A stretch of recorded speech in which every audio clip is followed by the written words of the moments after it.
Hi friends, அஸ்ஸலாமு அலைக்கும். Welcome to my channel.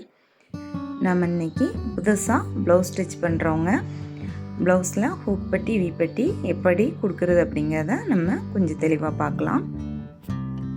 நான் ப்ளவுஸோடைய ஃப்ரண்ட் பீஸில் லெஃப்ட் அண்ட் ரைட் முடித்து வச்சுருக்கிறேன். அதில் இப்போது ஹூக்குக்காக 2.5 இன்ச் லைனிங் பீஸும் வீக்காக 3.5 இன்ச் லைனிங் பீஸும் ஒரு மெயின் பீஸும் எடுத்து வச்சுருக்கிறேன். அந்த நம்ம ஊக்குப்பட்டி வீப்பட்டி கொடுக்குறத லென்த்தை விட கொஞ்சம் எக்ஸஸாக இருக்கணும், அப்படி பீஸ் எடுத்துக்கணும்.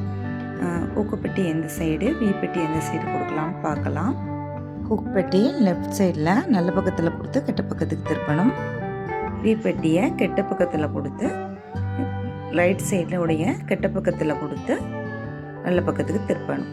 ஊக்குப்பட்டிக்கு 2 இன்ச்சில் லைனிங் எடுத்து வச்சுக்கிறேன். அதை அப்படியே ஃபோல்டு பண்ணி நம்ம ஹூக் பீஸ் கொடுக்கக்கூடிய இடத்துல ஜாயிண்டிங்க்கு எவ்வளோ ஸ்டிச் பண்ணுமோ அது மாதிரி கீழே கொஞ்சம் எக்ஸஸ் வச்சுட்டு நம்ம ஹூக் பட்டியை ஸ்டிச் பண்ணலாம். நெக்ஸ்ட்டு அதை அமுக்கு தையல் போட்டுக்கலாம். லைனிங் பீஸில் அதை அப்படி உள்ள ஃபோல்டு பண்ணி திருப்பணும். கெட்ட பக்கத்துக்கு கீழே எக்ஸஸ் வச்சுருக்கத ஃபோல்டு பண்ணி நீட்டாக பிசறு தெரியாமல் ஃபோல்டு பண்ணி அப்படி உள்ளே திருப்பி ஸ்டிச் போடணும். தையல் போடையில் சுருக்கம் எதுவும் வந்துடாமல் நீட்டாக அழகாக எடுத்து விட்டு தையல் போட்டுக்கலாம். தையல் போட்ட அப்புறம் சுருக்கம் வளைவு இல்லாமல் ஸ்ட்ரைட்டாக இருக்கணும். எக்ஸஸாக மேலே இருக்கிற பீஸை நம்ம கட் பண்ணி விட்டுக்கலாம். நெக்ஸ்ட்டு வீப்பட்டி கொடுத்துக்கலாம். வீப்பட்டிக்கு லைனிங்கோட மெயின் பீஸை நான் அட்டாச் பண்ணி வச்சுருக்கிறேன். அதை வீப்பட்டியை உள்ளே கொடுத்து கெட்ட பக்கத்தில் கொடுத்து நல்ல பக்கத்துக்கு நம்ம திருப்பணும். உக்குப்பட்டி வந்து வெளியே கொடுத்து உள்ளே திருப்பணும். வீப்பட்டி வந்து உள்ளே கொடுத்து வெளியே திருப்பணும். ஜாயின் போட்டுக்கலாம். நெக்ஸ்ட்டு ஜாயின் போட்ட பிறகு கீழே எக்ஸஸாக இருக்கிறத ஃபோல்ட் பண்ணி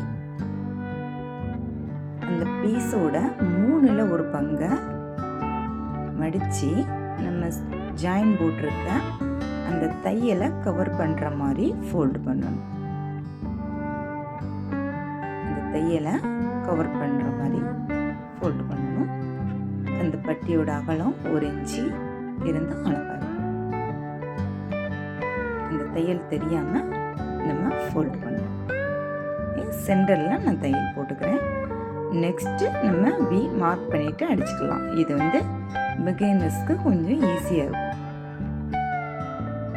அந்த சென்டர் தையல் போடாமல் நம்ம வி அடித்தா அது நகண்டு கஷ்டமாக இருக்கும்.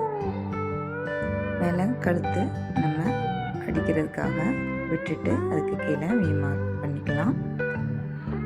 நெக்ஸ்ட்டு நமக்கு எத்தனை வி தேவையோ அத்தனை வி மார்க் பண்ணிக்கலாம். வி மார்க் பண்ணிவிட்டு நம்ம ஒவ்வொரு வியோடைய 2 சைடும் ஸ்டார்டிங்லேயும் எண்டுலேயும் நல்ல லாக் ஸ்டிச் போட்டு நம்ம ஸ்டிச் பண்ணணும். இல்லைன்னா ஹூக் மாட்டையில் அந்த வி வந்து பிரிஞ்சிரும்.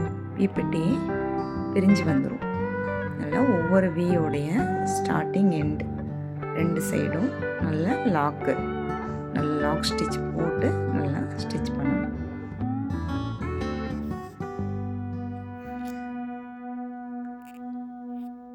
அவ்வளோதான், வி அடித்து முடிச்சாச்சு.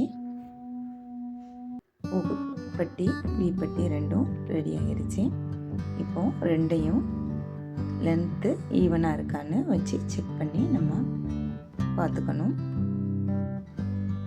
லென்த்து முன்ன பின்ன இருந்தால் நம்ம ஈவனாக கட் பண்ணி விட்டுக்கணும். இதில் லென்த்து கரெக்டாக இருக்குது. லென்த்து சரியாக இருந்தாலும் ஊக்குப்பட்டியோட கழுத்து சைடில் நம்ம லைட்டாக சேஃப் எடுக்கணும். இல்லைன்னா அது கழுத்து அன்சேஃபாக இருக்கும். இப்போ பாருங்கள், வீப்பட்டியும் ஊக்குப்பட்டியும் வச்சு காமிக்கிறேன். வீப்பட்டியோட கழுத்து நல்லா ரவுண்ட் ஊக்குப்பட்டி அன்சேஃபாக இருக்க மாதிரி இருக்கும், மேடாக இருக்கிற மாதிரி இருக்கும். அதனால் ஊக்குப்பட்டியோட சைடில் லைட்டாக சேஃப் எடுக்கணும். எடுத்தால் தான் ஃப்ரெண்டுக்கு போடையில் ரவுண்டாக சேஃப் அழகாக இருக்கும். லைட்டாக சேஃப் எடுத்துக்கிறேன். தையல் போட்டு கட் பண்ணிக்கிறேன். நூல் பிரிஞ்சு வந்துடும்.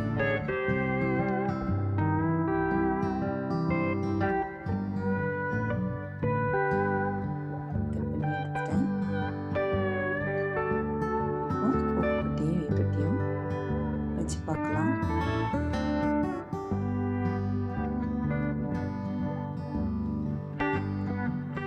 இப்போ ஹூக்கு சைடும் வி சைடும் நெக்கு ஈவனாக ரவுண்டாக சேஃபாக இருக்குது. கண்டிப்பாக ஹூக்கு சைடில் லைட்டாக சேஃப் எடுக்கணும். ஓகே ஃப்ரெண்ட்ஸ், சேனல் சப்ஸ்கிரைப் பண்ணுங்கள். நெக்ஸ்ட் வீடியோவில் பார்க்கலாம். அஸ்ஸலாம்.